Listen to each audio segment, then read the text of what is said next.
Pronto, então continuando aqui, voltando aqui, só um finalzinho, antes da gente parar a gravação, a gente então tem o filamento fino, que é formado por essas 3 unidades proteicas, então 3 cadeias peptídicas, melhor dizendo, a actina representada por as bolinhas em vermelho, a tropomiosina, que está representada por esses fios enovelados, parecendo um macarrãozinho dobrado em cima do outro, que é a tropomiosina, e essa proteína que tem 3 subunidades, chamada troponina. A troponina tem local para interagir com a actina e miosina, tampando o local que a actina interage com a miosina, um local para interagir com o cálcio e um local que ela interage com a tropomiosina. Então, ela está interagindo com todo mundo e ainda tem um sítio de interação com o cálcio, sobre o qual nós ainda não falamos. Só falamos que ele é necessário para o processo de contração, mas a gente ainda não falou o papel dele nesse processo. Então, além dos filamentos finos, conforme eu mostrei anteriormente, a gente tem os filamentos grossos. Ao contrário dos finos, que são representados por 3 proteínas, actina, tropomiosina e troponina, os filamentos grossos só são representados pela proteína chamada miosina, que é diferente no músculo estriado e no músculo liso. Então, aqui no músculo estriado, nós vamos ver a miosina, nesse formato que a gente chama de H, formato de bastão. O que é o formato de bastão? Dá uma olhada aqui do lado direito da imagem, porque aqui elas estão perfiladas, uma do lado da outra. Aqui está com uma molécula única, então fica mais fácil da gente ver o formato dela, inclusive vendo aqui a imagem de fração de raio-x. Então, essa molécula aqui é formada de 2 cadeias peptídicas, uma representada por um rosa mais claro e uma representada por um rosa mais escuro aqui. Né? Deixa eu aumentar aqui um pouquinho para ficar mais fácil. Trazer aqui mais para o centro a imagem. Pronto. Então, a gente tem essas 2 cadeias peptídicas e no novelamento do tipo alfa-hélice, né? Nessa dobra. E aí, vocês percebem que junto com essas 2 cadeias, tem 2 estruturas aqui meio ovais, né? Com 2 tons de azul representados. Então, o que significa isso? Então, a proteína miosina, ela é formada por 2 cadeias peptídicas, que são bem semelhantes, e formadas por mais 4 cadeias. Essas 2, como são grandes, ó, tem essa região aqui que a gente chama essa região aqui de cabeça. O resto aqui é da cauda, né? Então, de novo, cabeça e cauda, e são 2. E como é uma molécula grande, ou seja, precisa muito aminoácido para fazer essa cadeia peptídica, ela é chamada de cadeia pesada, porque ela tem muitos aminoácidos. Agora, essas 2 pequenininhas que estão aqui, na verdade, 4 no total, né, 2 de um lado e 2 do outro, são cadeias peptídicas também, mas por elas serem bem pequenininhas, elas são chamadas de cadeias leves. Então, cadeias leves da miosina são essas 2 aqui, desse lado, e 2 desse outro.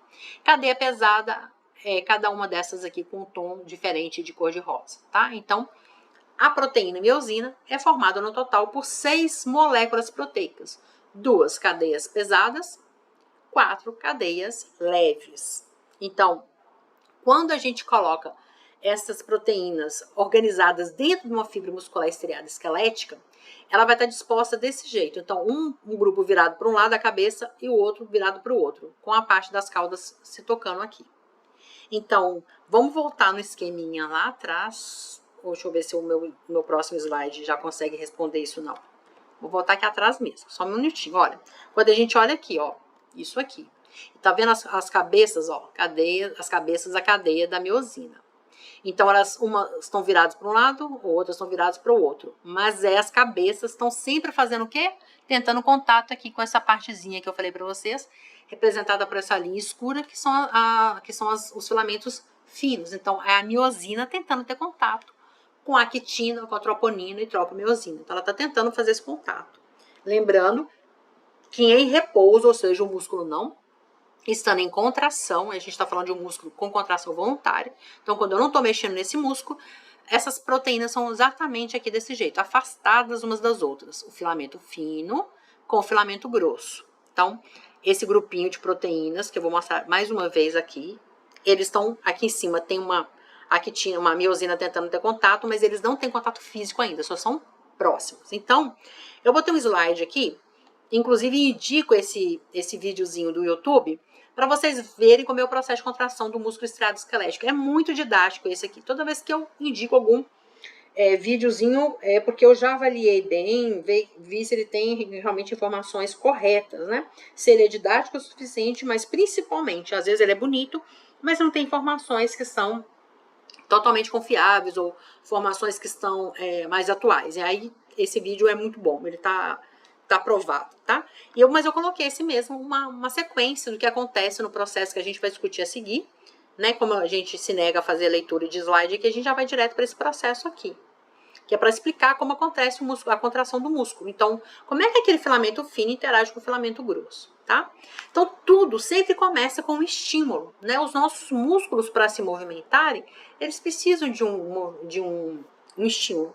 Esse estímulo, normalmente, é um estímulo nervoso, né? É meu cérebro que faz o comando. Eu quero falar, então minha língua começa a se mexer, né? Tem todo um processo aqui na região do meu córtex, o motor, que me auxilia no processo de respiração. Porque não simplesmente mexer a língua não me faz falar. A minha vocalização, ela depende também como eu vou mexer o ar aqui dentro da minha laringe, né? Então é todo um processo um pouco mais complexo, ele envolve alguns órgãos para que isso aconteça. Então eu vou mandar um comando aqui do meu sistema nervoso central e por meio do sistema nervoso periférico ele vai chegar nos meus músculos estriados esqueléticos e vai fazer a sua movimentação. Seja aqui no braço, né? No caso aqui tô mostrando o bíceps, ou mostrando a contração aqui daquele teste que fazem, né? Para ver se as reações nervosas estão adequadas, né, que dá aquele marteladinho no seu joelho, que a gente chama aqui de arco reflexo, né? Então você involuntariamente já faz esse processo, né, de empurrar a perna para cima do tipo, como se você fosse chutar a pessoa que estivesse fazendo esse movimento, porque é um movimento de defesa, né? Na verdade, mostrou ali como se fosse uma dorzinha, e aí seu cérebro entende isso e você responde isso com um movimento. Então, toda vez que você tem um movimento, o movimento não começa do nada, ele começa de uma vontade. Lembra que o tecido muscular estriado esquelético, ele tem a contração que é voluntária. E aí isso acontece de que forma, né? Ele vai envolver, então agora a gente tem que pensar em termos celulares, tá? Na parte interna do neurônio motor encontram-se as vesículas... Só um minutinho, perdão. Eu não vou deixar esse áudio não, porque o áudio não vai ficar legal aqui na nossa gravação para a aula. Mas como vocês vão ver, o caminho do YouTube está aqui embaixo, né? Vocês podem acessar esse vídeo e tem a narração em português, né? Alguns vídeos, às vezes, eu coloco para vocês em inglês, mas todos que têm legenda em português. Então, esse vídeo eu vou narrar para vocês, basicamente, o que está acontecendo lá na interação do seu neurônio, da sua terminação nervosa com seu músculo. Então, vamos entender que imagem é essa, né? Reconhecer cada representante aqui, cada imagem dessa representa o quê? Então, essa estrutura que eu estou passando o laser aqui agora, na parte superior da imagem, é a terminação nervosa de um neurônio. Então, a gente tem aqui a terminação nervosa e essas estruturas aqui, parecendo umas bolinhas vermelhas, são chamadas neurotransmissores. Então, aqui, por exemplo, pode ser acetilcolina, pode ser um outro neurotransmissor, mas, via de regra, para fazer a contração do músculo aqui, é muito comum que seja acetilcolina. Então, o nosso neurônio produziu, vai transportar lá pelo seu axônio e vai chegar próxima da interação dele. Então, isso aqui tudo é tecido nervoso, né? Veja que ele está fazendo uma sinapse, não com outra célula nervosa agora, ele está fazendo uma sinapse com uma célula muscular. A gente chama isso aqui de junção neuromotora. Tem um slide lá na frente que vai mostrar isso também. Então, se esse aqui, até aqui, a membrana plasmática do neurônio, essa parte que está em laranja aqui, ó, fazendo esses desenhos, é a membrana da fibra muscular estriada, ou seja, a gente chama de sarcolema, né? Então, lembra que o nome da membrana plasmática da fibra muscular é chamada de sarcolema. Então, o sarcolema que vocês veem que aqui tem um conjunto de proteínas para fazer transporte de membranas, aqui tem outros, e aí uma coisa importante. Lembra que eu falei para vocês lá atrás que a gente tem dentro do sarcoplasma, então, se aqui é o sarcolema, e a membrana plasmática é o limite, né, dessa entidade que é a célula, aqui dentro, aqui embaixo, seria o sarcoplasma, ou seja, o citoplasma. Aqui dentro a gente tem as estruturas do sarcômero. Então, tem o filamento fino, tem o filamento grosso, e tem o que eu mostrei para vocês? A tríade.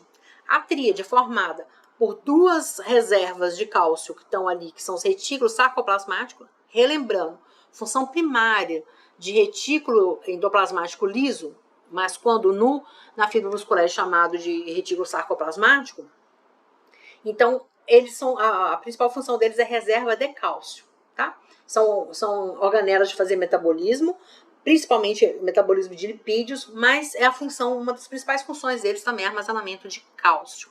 Outro local que a gente armazena cálcio dentro das células é mitocôndria, mas a nossa principal reserva é retículo sarcoplasmático, já que a gente está falando aqui especificamente de célula muscular, tá? Lembra então que de um lado aqui eu tenho o retículo sarcoplasmático, do outro retículo sarcoplasmático, e no meio deles eu tinha aquela estrutura que eu falei para vocês que não era uma organela, que era uma projeção do sarcolema. Então tá vendo? A membrana não é reta aqui não, ó. Ela vem aqui e faz esse desenho lá embaixo, faz essa invaginação, forma como se fosse um saquinho, que eu mostrei para vocês a microscopia eletrônica, que a gente chama de túbulo T. Ele, aí a membrana continua de novo, faz um outro túbulo T e assim sucessivamente. Aqui representaram 3, mas ao longo de uma fibra que é enorme tem múltiplos, né, túbulos T.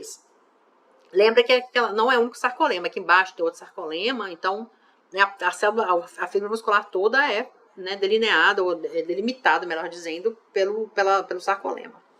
Então você vai ter muitos túbulos T. Então o que vai acontecer a partir daqui? Eu vou mostrar agora, eu vou deixar o vídeo seguir e mostrando para vocês que então quando tem o seu sistema nervoso ou você, né, você pensa, vou dar uma caminhada. E você, né, você tem essa informação, você não pensa tão devagarzinho como eu estou falando, né? Vou caminhar, vou me levantar. É um ato contínuo, né? Você já pensa, a coisa acontece rapidamente.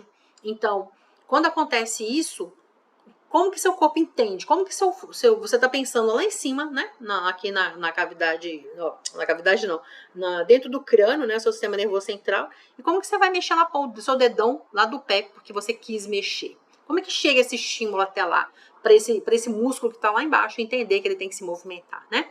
Então, essa interação, essa movimentação acontece assim. Primeiro, o estímulo nervoso, com a liberação do neurotransmissor. Ele vai ser liberado aqui nessa região de contato. Toda vez que tem um contato de uma fibra, de uma célula muscular com uma outra célula, que pode ser outra célula muscular, ou pode ser uma célula epitelial, pode ser uma célula muscular, não importa. É sempre uma célula nervosa com uma outra, a gente chama isso aqui de sinapse, né? Então, quando ele libera nessa região de contato do neurônio com a fibra muscular, esse neurotransmissor, olha o que vai acontecer. Esse neurotransmissor liberado, ele então está apresentando aqui para vocês o sarcolema, né, como sendo essa região aqui.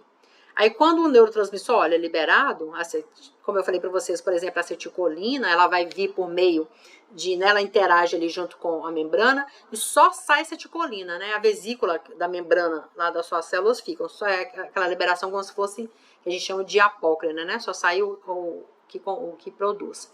E aí ela entra em contato com seus receptores. Na superfície do sarcolema, a gente tem receptores específicos para acetilcolina. Quando eles se interagem entre si, eles liberam ou estimulam a abertura para os canais de sódio. Então, quando abre o canal de sódio, entra um monte de sódio na célula, tá? Então, abriu o canal para sódio, ó, canal de sódio voltagem dependente por meio da estimulação da acetilcolina. Aí os canais de sódio abrem e cada canal vai permitir a entrada de sódio. Aqui está mostrando um por canal, não é só uma molécula por canal, tá, gente? Lembra que isso aqui é uma ilustração. E aí entra um monte de sódio na célula. Aí vou parar aqui um pouquinho essa animação. Aí entrou sódio na célula, mas a despolarização continua. Então aqui lembra que a membrana continua, aqui também é sarcolema. E quando ele chega nessa região aqui, lembra que o sarcolema, ele foi lá para dentro, ele fez aquele processo de invaginação, então essa despolarização não fica só assim nessa linha reta, né? Ele vai despolarizar aqui também, ó. Embora o desenho vai mostrar só a despolarização nessa ponta, ele despolariza todo o sarcolema do túbulo T. Então, o túbulo T está ligado com quem? Desse lado com o retículo sarcoplasmático e do lado de baixo com o outro retículo sarcoplasmático. Então, quando a membrana do túbulo T, que é esse que está representado de verde aqui no meio, despolariza, ele, por estar em contato físico com o retículo sarcoplasmático, também despolariza a membrana do retículo sarcoplasmático. E em resposta a isso, o retículo sarcoplasmático agora, com a membrana despolarizada, abre os canais de cálcio. Aí o cálcio sai de dentro do retículo sarcoplasmático e entra no sarcoplasma. Então sai do retículo plasmático, que é o retículo liso, né? Mas a gente chama de retículo sarcoplasmático porque é fibra muscular, e ele vai para dentro do citoplasma dessa célula que a gente chama de sarcoplasma. E aí ele vai se ligar lá naquela moléculazinha que a gente chamou de troponina, que tem um sítio de interação para o cálcio. E a partir daí a gente conta a história daqui a pouco de novo. Então vamos começar a história devagar. Então, liberou o estímulo nervoso, acontece a abertura para os canais de sódio, voltagem dependentes. Aí você faz a despolarização da membrana, incluindo a membrana do túbulo T. O cálcio sai, porque ele também tem contato com os retículos sarcoplasmáticos. E o cálcio, uma vez que sai, o que ele vai fazer, gente? Lembra que eu mostrei isso aqui para vocês? Ó, então, vamos parar aqui, ó. Essa molécula aqui, lembra que parece um bastão a cabeça? Essa que está em azul grandona aqui é a miosina. E ela está tendo contato com os filamentos finos. Quem é filamento fino? Essas bolinhas aqui correspondem à actina. Essa fibrinha azul mais fininha é a tropomiosina. E essa é amarela, ó, com 3 unidades, troponina. É na troponina, a gente tem um sítio de interação com a actina e miosina, essa aqui. Essa do meio é lugar para ligação do cálcio. E essa pontinha aqui para interação com a tropomiosina, que é a molécula em azul. Então, quando o cálcio interagir aqui, olha o que vai acontecer. Agora eu vou deixar correr de novo.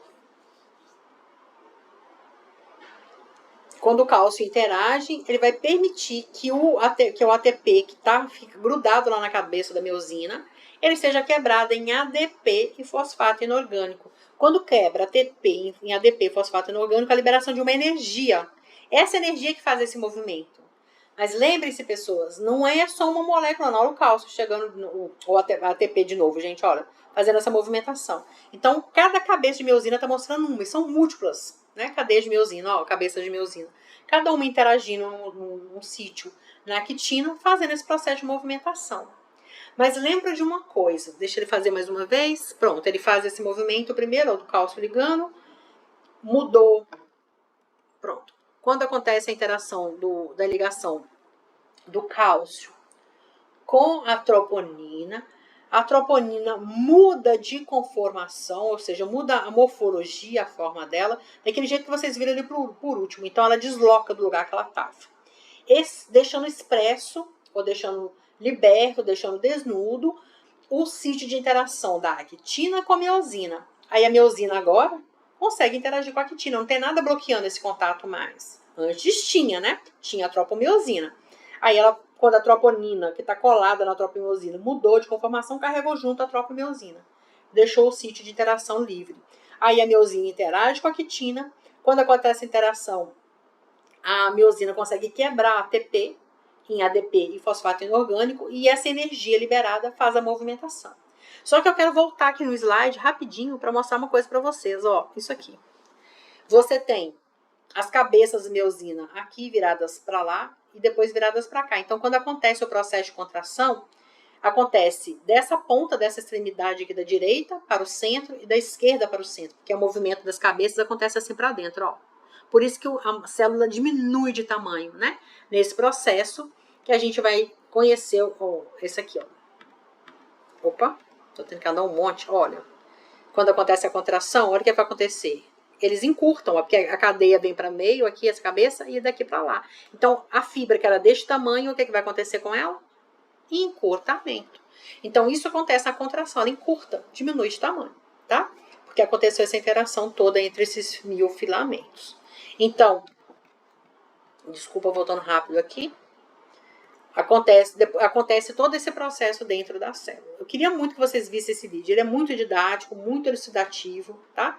Então, aqui, inclusive, como eu falei para vocês, que eu ia falar, né, que eu tinha que deixar no slide, para poder dar nomes, né, às estruturas. Quando a gente tem interação, então, de um nervo, né, de uma fibra nervosa, ou de uma célula mesmo, um neurônio sozinho, né, que a gente chama de terminação nervosa livre, com uma fibra muscular, então aqui está mostrando a fibra muscular, esse processo aqui de interação é chamado junção neuromuscular, ou placa neuromotora, tá? Então, lembrando, mostrando aquela mesma imagem, só que agora estática, né? Ali a gente mostrando no videozinho, cheio de vesículas aqui. Quando eles liberam, hoje, olha a interação entre as células. Veja o sarcolema, gente, olha como é que ele vai para dentro, ó, fazendo o túbulo T. O túbulo T aqui está representado por essa estrutura em laranja, ó, túbulo T. E olha onde que o túbulo T tá. Aqui, ó, laranjinha, entre uma partezinha de um retículo sarcoplasmático e outro. Lembra que forma a tríade de três elementos. No meio o túbulo T, de um lado e do outro do túbulo T, retículo sarcoplasmático. Isso acontece ao longo de toda a fibra muscular. Como vocês estão vendo aqui no desenho, toda a fibra muscular tem vários trechos, túbulo T e os retículos sarcoplasmáticos. Então, quando essa membrana, o sarcolema, ela entra em despolarização, porque teve estímulo lá nervoso, aconteceu abertura para os canais de sódio e voltagem dependentes, então dentro da célula ficou mais positivo do que fora, isso a gente chama de despolarização, né? Isso permite a abertura desses a despolarização, perdão, de todo o sarcolema aqui, ó, inclusive nessa regiãozinha. Lembra o túbulo T, ele está aqui dentro, ó. E quando ele despolariza, como ele está fisicamente em contato com o retículo sarcoplasmático, ele despolariza essas membranas também. Essas membranas, retículo sarcoplasmático despolarizadas, permitem a abertura para os canais de cálcio voltagem dependentes. Aí o cálcio sai. Quando o cálcio sai, onde que ele está? Bem próximo das regiões dos filamentos finos e grossos. Então ele vai interagir onde? Lá no tubo, no filamento fino, na subunidade C da troponina.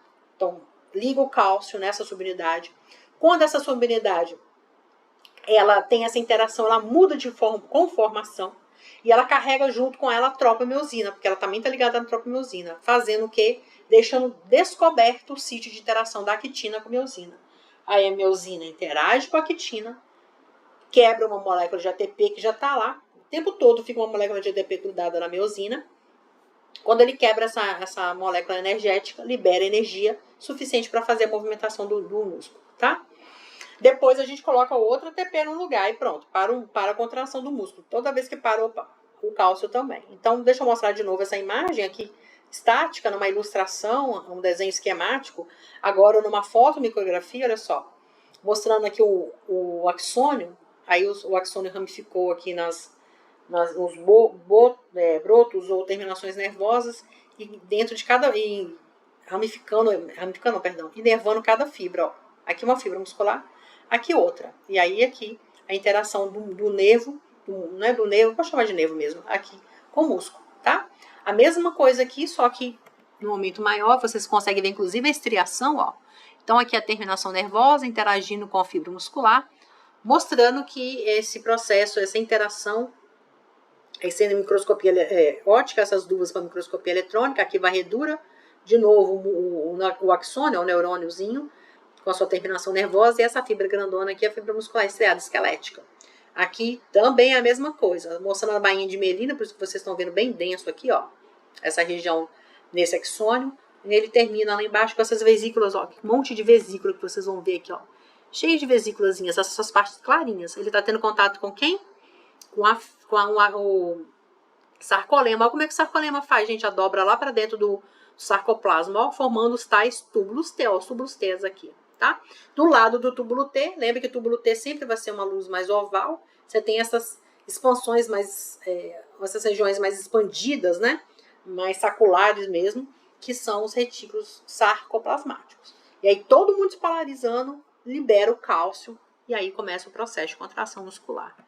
É muito bonito esse processo, é muito legal como isso acontece dentro das nossas células. Então, eu botei aqui mais umas ilustrações para vocês lembrarem como é que acontece o processo de despolarização, né? Necessariamente, a gente tem que mudar, né, as características. Então, vocês vão ver que o mais e o menos vão trocando de posição aqui. À medida que acontece a polarização, ou seja, mais positiva aqui do lado de dentro, abre os canais de sódio e voltagem dependentes e o sódio entra. Suas células não podem ficar com esse tanto de sódio, porque altera muito o gradiente eletroquímico dele, então aí aciona aquela bomba de sódio potássio ATPase, né?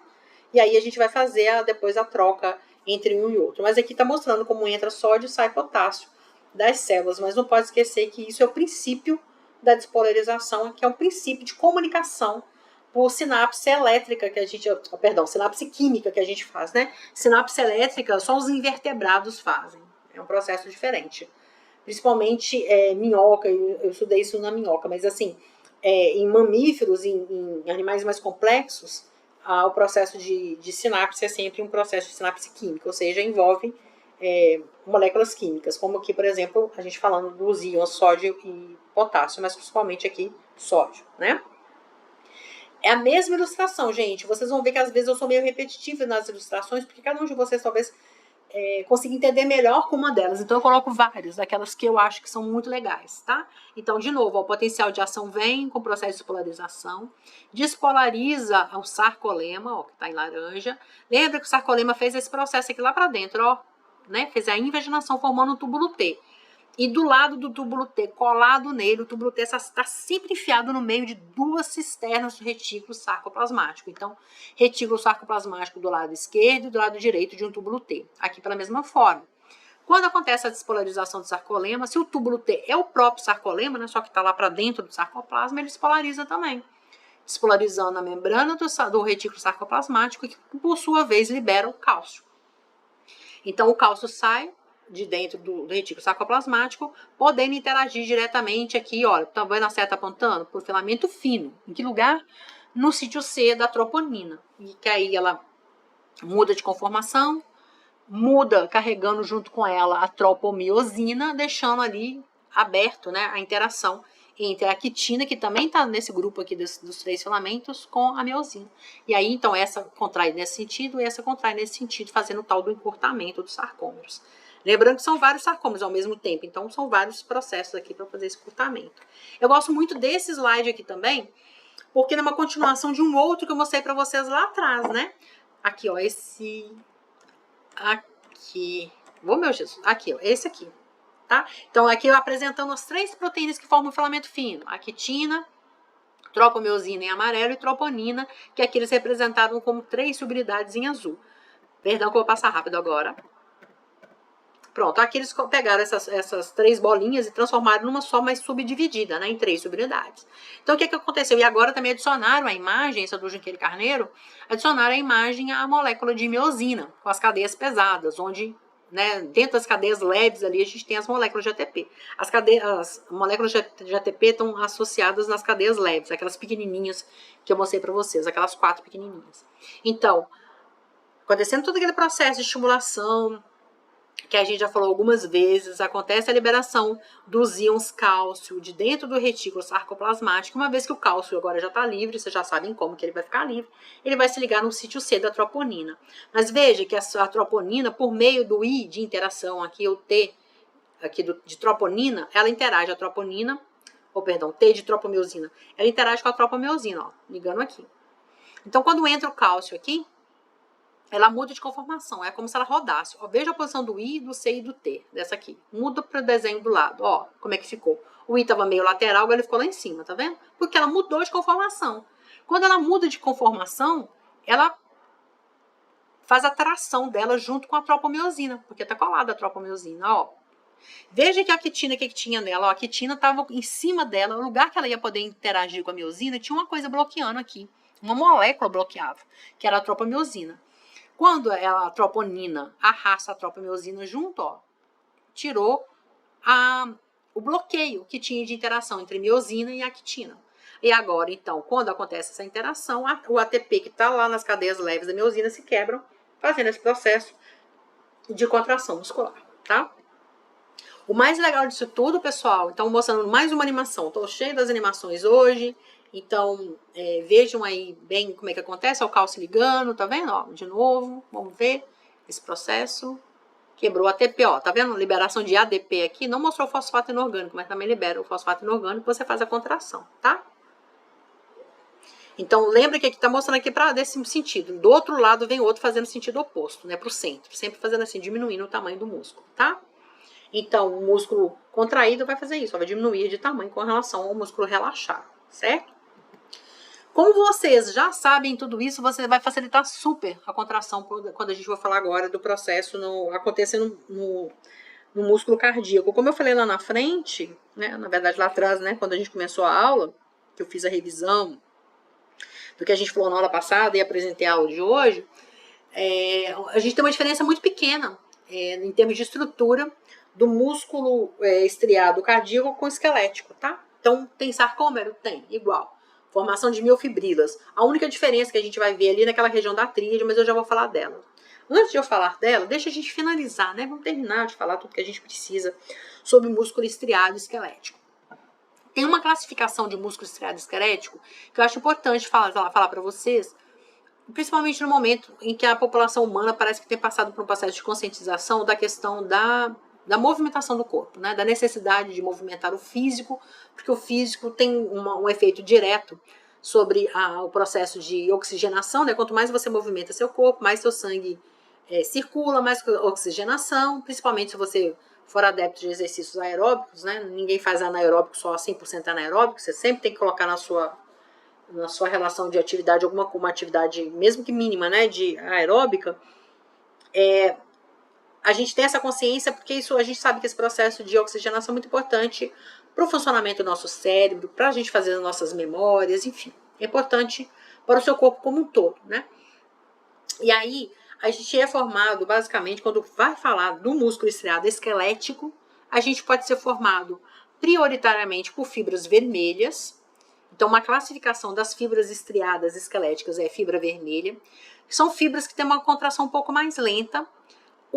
A obtenção de energia dela é sempre aeróbia, então significa que é uma síntese, por isso que a contração dela é lenta, porque esse processo, né, ela pega a molécula de glicose, aquele oxigênio, então, para explicar o aeróbio, né, aquele oxigênio vai entrar lá na cadeia fosforilativa para formar a molécula de ATP, então demora até formar as moléculas de ATP. Essa fibra também pode ser classificada, ao invés de fibra vermelha, como fibra do tipo 1. Então, para ela fazer um processo de contração, ela usa bastante oxigênio, mas ela é mais lenta no processo de fazer a molécula energética dela, por isso que a contração é mais lenta. E ela usa muito como reserva ácido graxo. Ao contrário dessa outra fibra, que é chamada fibra branca, tem uma contração rápida, ela é anaeróbica, ou seja, ela usa muito ATP daquele momento, do primeiro momento de formação de ATP, que é a glicólise, né? Você entrou a molécula de glicose, já quebra, já forma 2 moléculas de ATP e o resto vai se formar do ciclo de Krebs para depois a cadeia fosforilativa. E ela não, já usa esse ATP de uma vez. Essa é a fibra chamada tipo 2. Então ela usa basicamente a glicólise, né? Esse momento aí que é um rendimento energético baixíssimo. Só que ela tem uma contração muito rápida. Então, nós podemos ter, né, a maioria das nossas fibras vermelhas ou brancas, ou tem aquelas pessoas que têm fibras mistas, ou seja, tem uma porcentagem de fibras vermelhas e fibras brancas. O que significa isso numa forma prática de falar ou aplicada, né? Quando se vocês se lembram do Usain Bolt, né, daquele corredor de curtas distâncias, né? Ele corria 200 metros, 400 metros com ou sem barreira, mas eram corridas curtas. Ele não era um maratonista, né? Ele corria muito rapidamente, mas trechos pequenos. Ele, basicamente, pessoas como ele, tem fibras desse tipo, brancas. Ele faz muito rápido, mas também a energia dele acaba rapidamente. Por que acaba rapidamente? Porque ele só usa essa partezinha da formação da molécula energética, da ATP, que é por meio da glicólise. Então, o que gasta oxigênio para fazer, ele não consegue, porque a fibra dele trabalha melhor na falta do oxigênio, nessa parte anaeróbica. Ao contrário do Vanderlei Cordeiro de Lima, né, um corredor premiado brasileiro, maratonista do Clube Cruzeiro de Minas, que é, então, um cara que já é reconhecido, né, pelo seu esforço. Ele teve um momento que ele foi atrapalhado numa Olimpíada, que eu esqueci qual foi agora, e ele, não, ao invés de ficar revoltado, ele ajudou um cara lá a se levantar ainda, foi super aplaudido pelo comportamento esportivo, né, pela ética dele, enfim.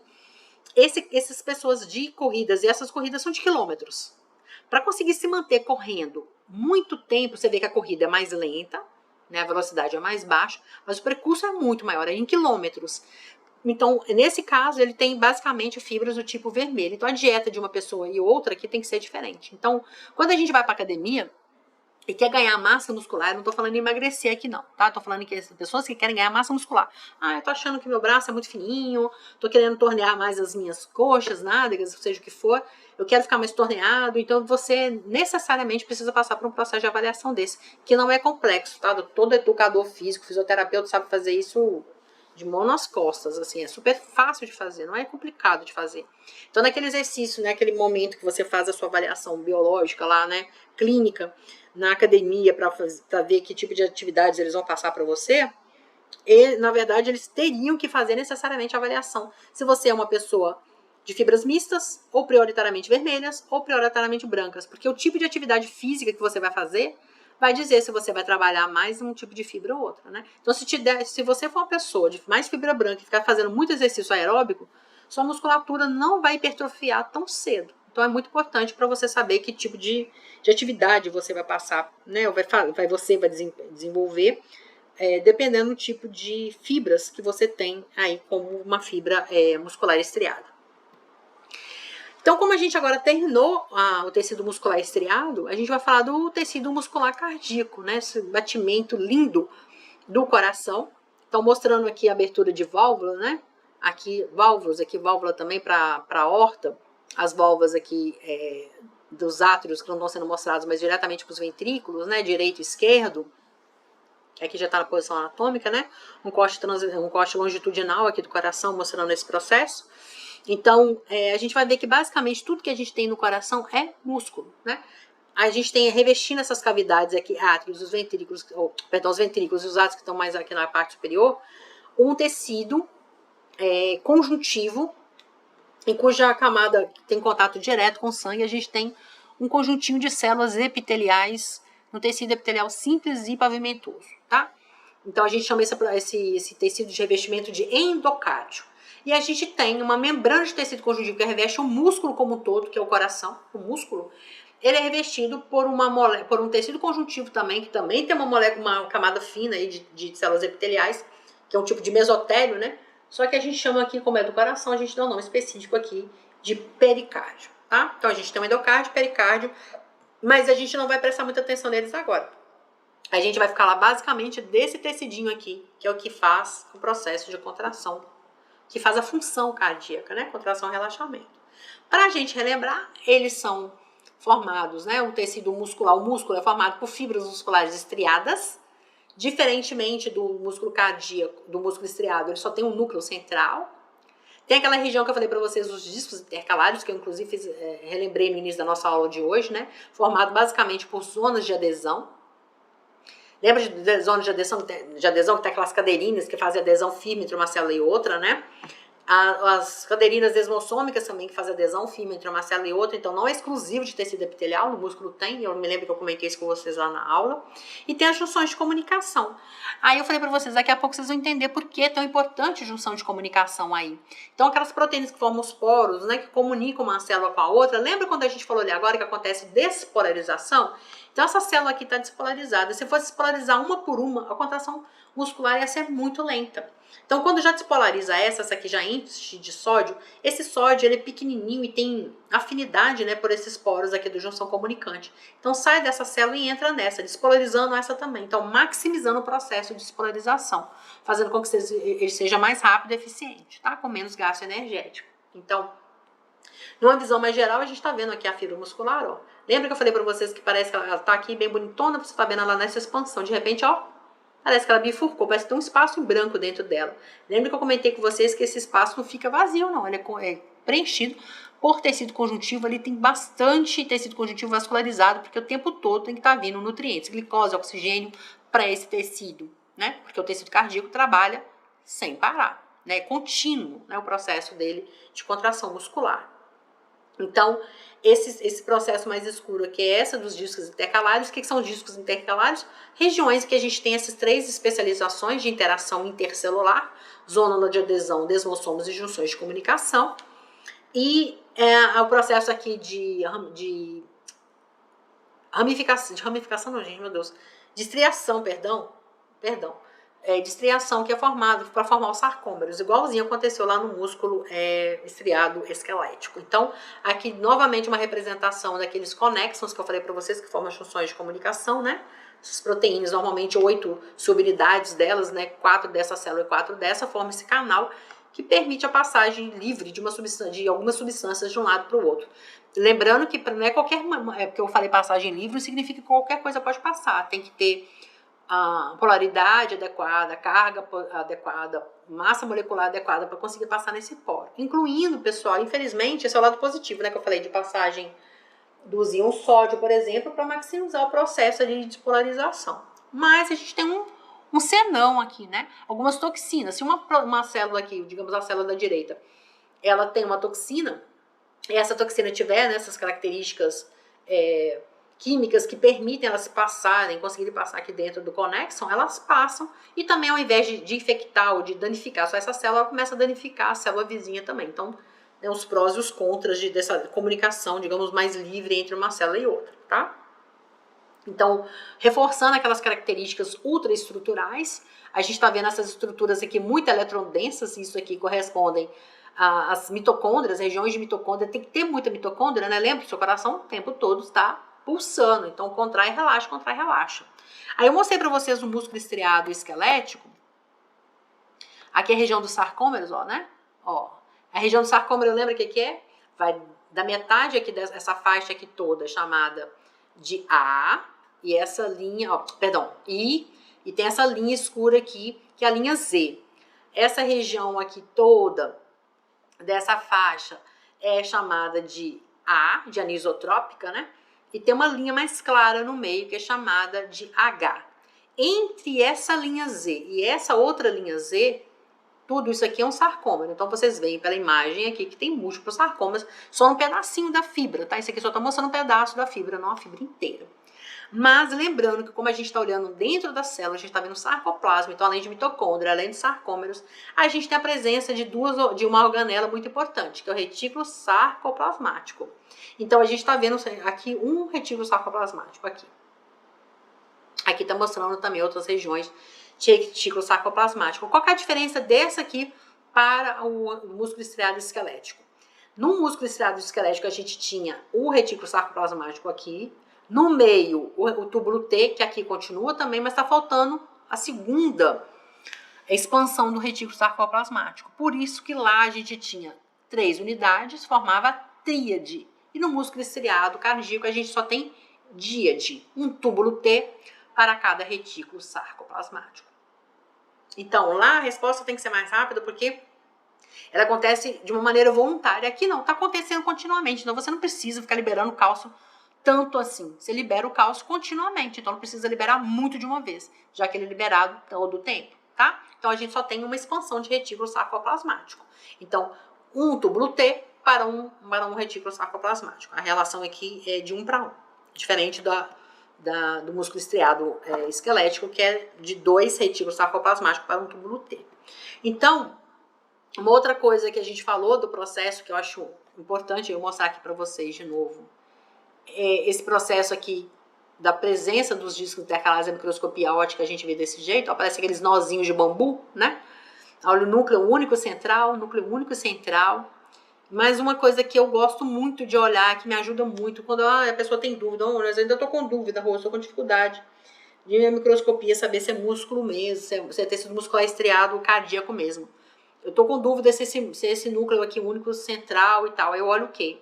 Eu vou ver esse processo aqui, gente, ó, você acompanha comigo onde está um núcleo, sarcoplasma, e de repente, ó, parece que a célula se divide em 2. Sempre vai ter esse espacinho aqui no meio. Então, de novo, ó, aqui a gente está vendo um disco intercalar, sarcoplasma, um núcleo, e aí, de repente, uma parte da célula parece que foi para lá, outra veio para cá. Então, você tem vários processos aqui de ramificação. A única célula que faz esse processo no seu corpo inteiro é a fibra muscular estriada cardíaca. Então, quando a gente consegue visualizar isso, a gente tem certeza que a gente está vendo um tecido muscular cardíaco, tá? Essa imagem que vocês estão vendo aqui inferior à imagem, eu acabei de mostrar, né, com mais detalhes no slide anterior, tá? E aí, como que o coração contrai, né? Como é que a fibra muscular estriada cardíaca contrai? Aí eu digo para vocês, igualzinho a fibra muscular estriada esquelética, com a diferença de que quando acontece a estimulação nervosa, o músculo recebe o sarcolema, despolariza, ele despolariza o túbulo T, ele vai despolarizar somente um retículo sarcoplasmático, né? Já que ele só está do lado de um.